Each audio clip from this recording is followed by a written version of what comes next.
Ada dua trik yang bisa kita lakukan agar setiap login ke akun Gmail kita, tidak ada lagi permintaan kode verifikasi dari sistem Google.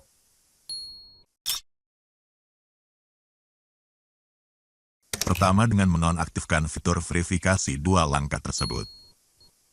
Caranya sudah pernah saya bagikan pada video sebelumnya. Linknya di bawah video ini.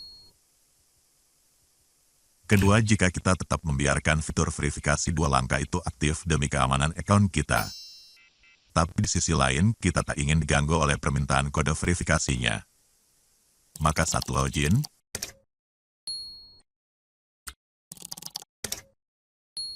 jangan lupa centang jangan tanya lagi di perangkat ini.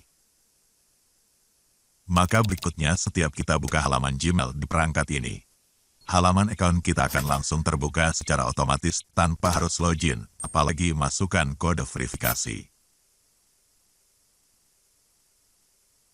Tapi ingat, jangan melakukan ini di perangkat yang bukan milik kita pribadi. Karena efeknya nanti akun kita juga akan langsung terbuka bagi orang lain setiap membuka halaman Gmail.